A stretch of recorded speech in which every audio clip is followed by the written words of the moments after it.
Hello, my friends, and welcome back to Learning Torah Lishma.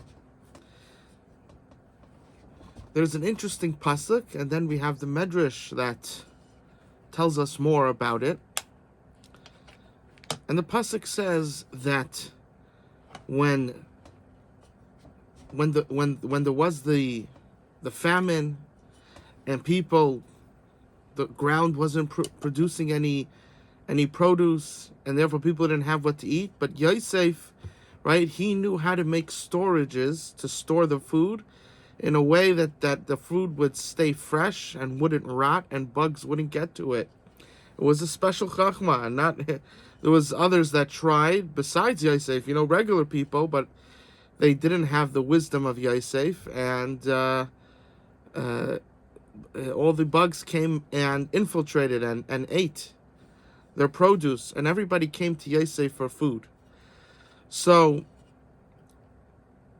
the food that he collected was a tax with the permission of Parai, and that was to then feed the people when the famine came, when the Rav came. And we know there was first 7 years of plentiful, when there was just so much, and then there was 7 years of famine. Now, just to let people know what happened, when Yaakov Avinu came to Mitzrayim, the Kedusha of Yaakov Avinu pushed away the famine. And therefore, I think it was like 2.5 years was stopped after 5.5 years. Or 4.5 years. So after 4.5 years, it was stopped. But because of the bracha, the blessing of having such a holy person like Yaakov Avinu come down to the source of the cause of the famine, which was Egypt, which was was San Francisco, was a very degenerate place, a place of severe evils, of incest and evils and black magic and all these things. And after and then there was, I don't know exactly when it happened, I think it was after Yaakov died, the famine came back and finished the 7 years. So it continued the 2.5 years when it stopped after 4.5 years, so it continued for another 2.5 years. So Yosef, right, has this tax with the permission of Parai, and they put food aside. But Parai, he wants to,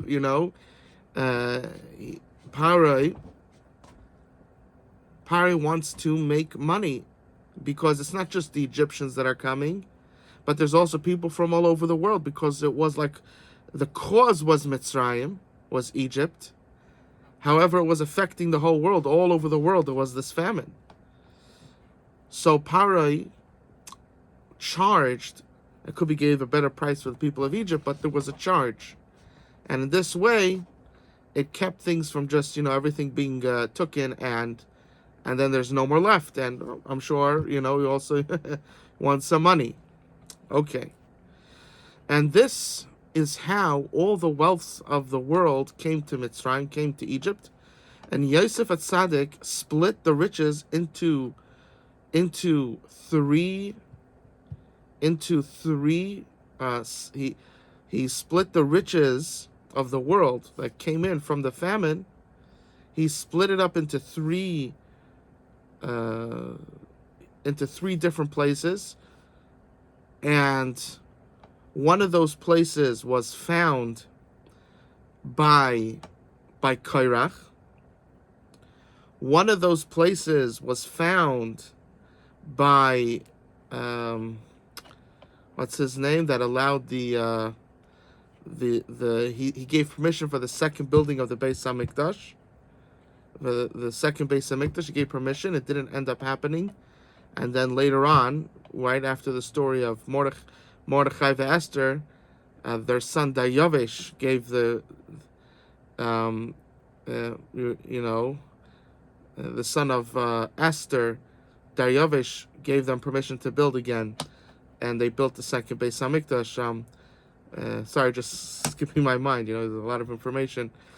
So there was that king, since he gave permission to Klal Yisrael to build the second Beis Hamikdash, Hashem rewarded him, and he found the second treasure, the treasure place.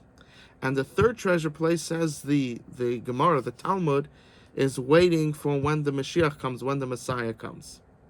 And there's gold and gems and jewels and silver, rubies, sapphires, all of things of the most precious things, all stored away.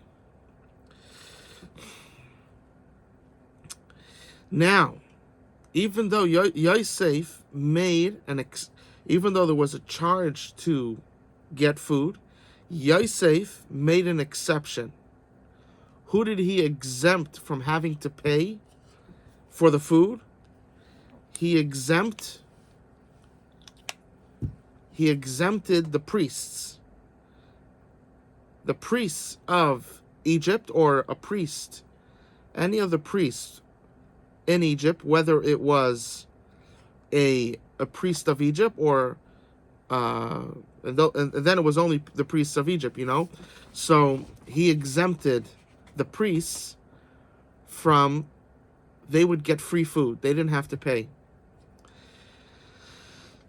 And the Medrash says, and this is in the Pasuk, it says that Yosef exempted the priests, that they got their portion of food for free. And this Yosef was educating them for them to understand how to treat a holy person. Like we find that Avram Avinu was teaching the world how to respect the dead and bury the body full. I know a lot of places they burn the body. You go to some tribes, and they eat the person that dies. They think that's respecting. You understand? Avram Avinu not only taught to respect the deceased, but also how to respect them, and that is burying their full body in the ground. Don't burn it; just put it in the ground, not in a iron casket, but either the best is you wrap it up in a cloth and you put it in the ground. In Israel, you could do that. In America, you can't. So you put it in a wooden coffin, because a wooden coffin, things are able to get through. It's able to disintegrate in a peaceful way. So this is what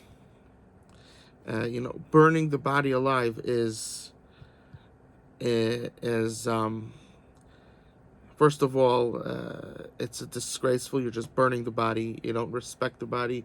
You just take the body, and you just put it in the ground respectfully. Burning it is just not respectful. And also, there's they create a big issue, because in order to get Tchias HaMesim, the revival of the dead, you need to have a bit of that body still left.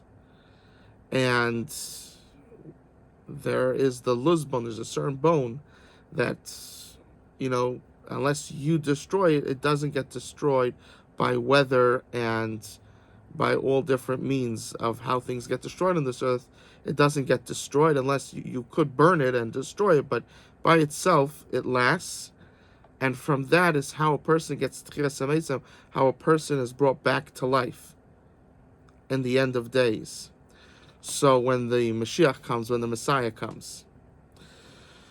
So when the body is burnt, you destroy that bone, and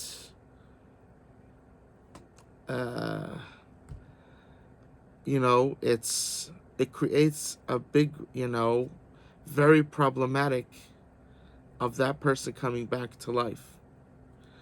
How it works, it could be if you're like extra right, you're like a real righteous person, So even people, no matter what a person does, Hashem will bring you back to life. But if you're just an average, then a person could lose that opportunity of coming back to life in physical form, and he'll only be able to be in his angelic form, but not his physical form. So he'll be limited. It's not that that the soul gets destroyed if you destroy the body. It doesn't.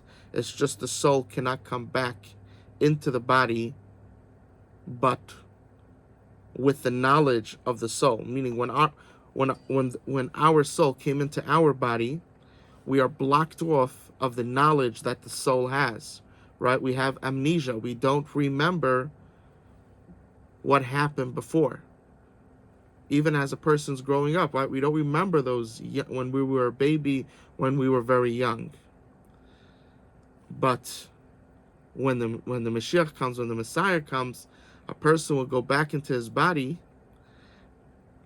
and there won't be that amnesia. He'll be able to, the soul, everything, the soul knows, everything the neshama knows, you will know inside your body.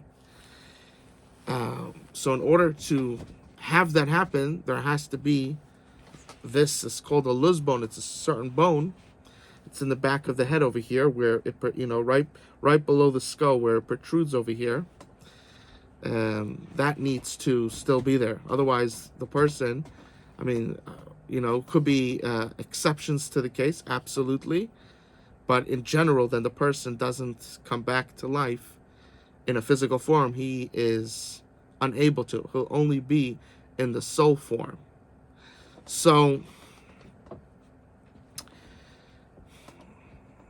I'm trying to remember how we got into this. So just like Avram Avinu taught the world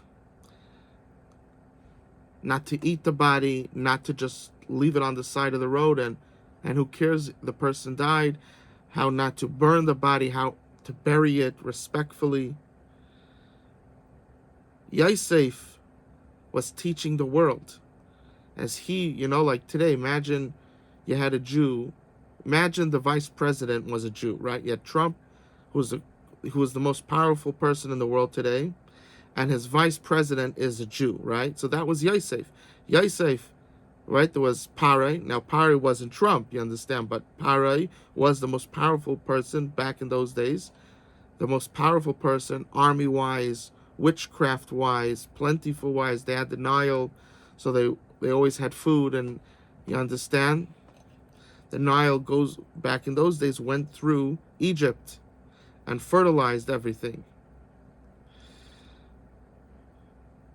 And who was the second in command? Yosef, Joseph, he was the second in command. So when Yosef does something, it affects everybody. It affects the entire world. And he taught the world how to respect priests, how to respect religious figures. And especially back then, that was something that could very easily be lacking, because the world back then was in a constant state of war. You understand? It wasn't like today. You have Geneva Conventions, you don't have America and Canada and all these places just in war, armies going at each other. Back in the day, they would constantly be fighting, each one trying to take over the other. The idea of being thankful for what you have and being able to live in peace with each other wasn't something that was so prevalent. So each one was trying to build up, to conquer and take over the world, like Alexander, like Alexander the Great. That was the attitude. Some succeeded, some didn't, right? We know about the winners, and the ones that failed we don't know about, most people don't know about. But Alexander was one of them that actually succeeded, and because of that, we know about him, So,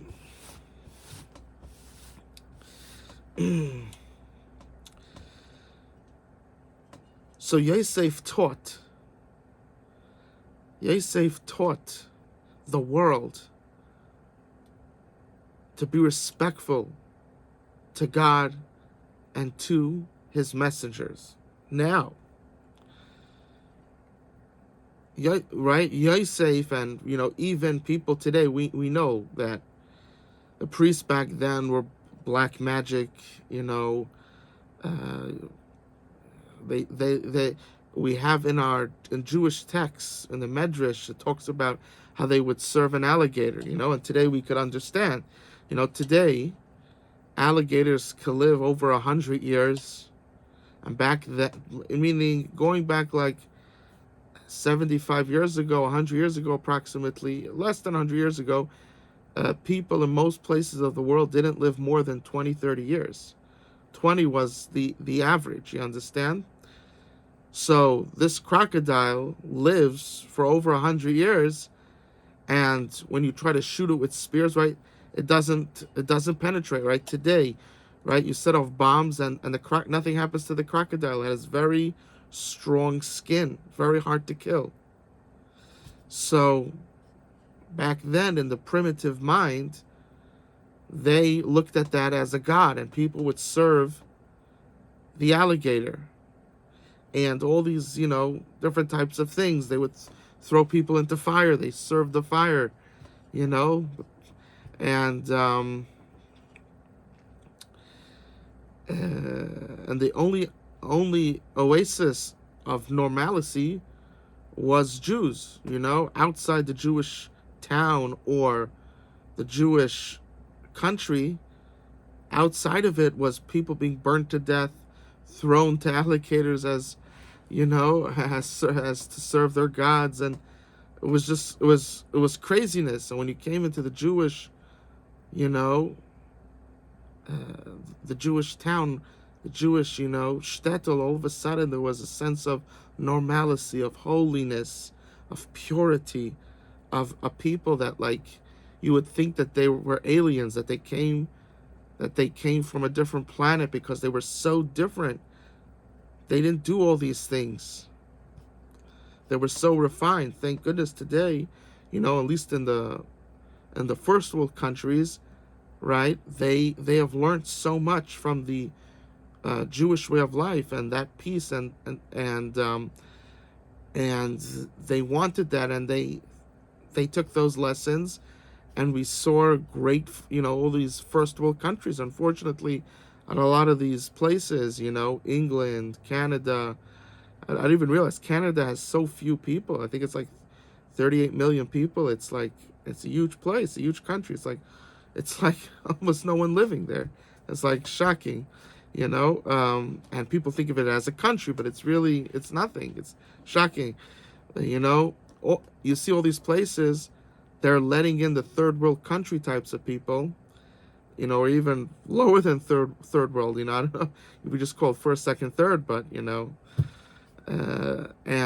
they're turning that whole place backwards. You understand? They're turning it into a second world country, and then it digresses even further. So.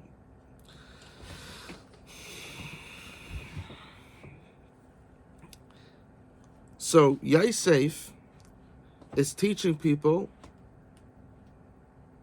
that you take care of your holy men and women, the holy priests. You take care of them, even though Yosef knows that these people are claiming to be priests. They might think that they are priests, but an intelligent, high-level person knows that they're not. They're not priests. They're serving idols. And these types of acts do not get someone into heaven. Throwing your child to the alligator, throwing them into the fire, does not get you into heaven. It does the opposite, So why Yosef is trying to teach this idea of respecting the holy people, you understand, respecting holiness, but these people aren't holy, so why is he doing that? The answer is obvious. I'm sure many have thought of it.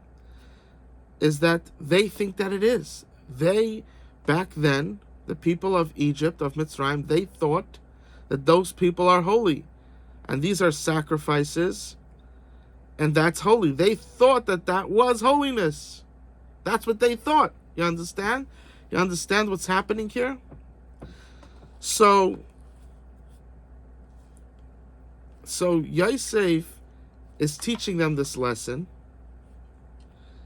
but there aren't any real holy people.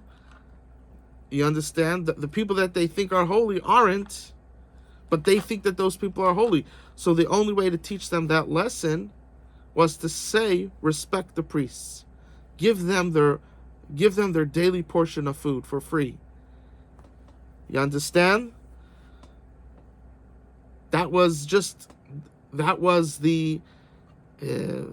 only way to do it. You understand? So therefore, that's what Yosef did. In life, you have to remember, in the next world, there's no such thing as falsehood, imperfection, all those things. You understand? It's not allowed. You understand? The person has imperfection, it has to be burnt out of him. You understand? He has to go to Gehenna, he has to go to hell to be purified. But on this world, it's like a free-for-all, right? We have some countries, you have Iran that's run by these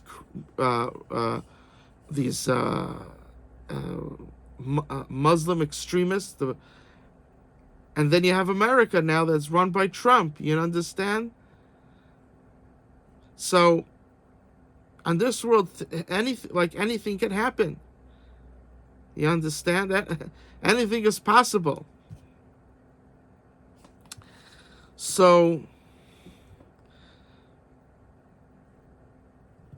we have to understand that on this world that's temporary,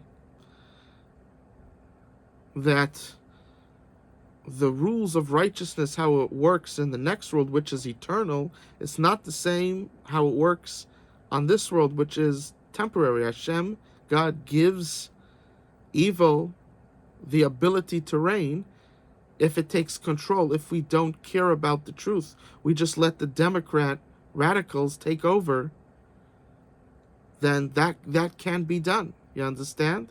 Now, when it gets to a certain level of bad, God will bring a famine, like in the times of Egypt. He'll bring a flood. He'll make something happen. You understand? World War I, World War II.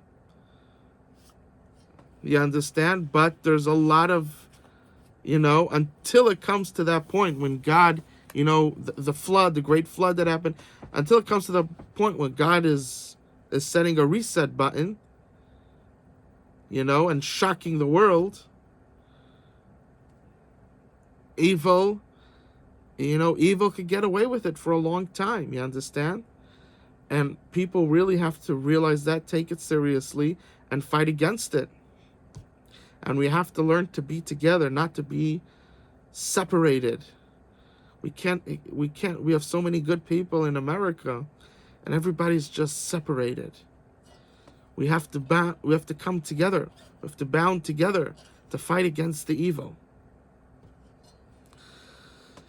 The evil are very good at getting together. Look, and the evil people, they get all the evil rich people and even the poor ones to give money, and they pay the protesters, and it's crazy what's happening. It's unimaginable. It's so unreal that we can't even until we had people come out. Nick Shirley, there were people come out. Now Matt Walsh just had one. He just had a whole podcast talking about. And maybe I'll link it in the footnotes. This podcast from Matt Walsh, he's talking about how they have this whole system of how to get money and pay, and all these protesters, most of them are paid. They are against ICE. They are evil people. You understand? However, they also have families to feed. They also have to. They need money for their own lives. They pay them. They compensate them, so they should be able to take out all this time for the protests, and not just protests, but trying to endanger the good agents of ICE, the good policemen, the good people. You understand? Try to put them in a dangerous position. And we just saw a recent act that they actually this woman tried to drive over one of these ICE agents, and thank goodness he shot her, and that all stopped. We don't need people getting killed.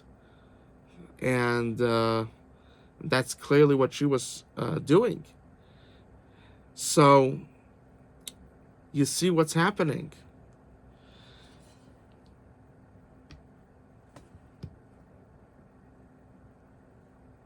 So getting back to what we're saying. So Yosef, he says, even though these people really aren't priests, they're actually devil worshippers, but they don't know it. The people that are doing it, most of them don't know it. And the people, meaning the leaders, and then there's the people that are following these priest leaders that are throwing their babies to the crocodiles into the fire, they think that's service, that pain, they believe that's service, feeling that pain of their child burning alive. They think that's how they get heaven. Like, that's what they think. So Yosef, he can't say that these acts are good and respect him like a holy person, in that way that you would really respect the holy person. But at the same time, he wants to teach people this idea of respecting holy people. So he says, he's going to say, there are many things that I can do that won't be me being part of their evil acts. And what does he do? He get food. He says, you're a priest. People think you're a priest. That's in Egypt, in Mitzrayim. They thought that person was a priest. He gave them food for free in the famine. You understand? He gave them that respect. And that taught Egypt to respect priests.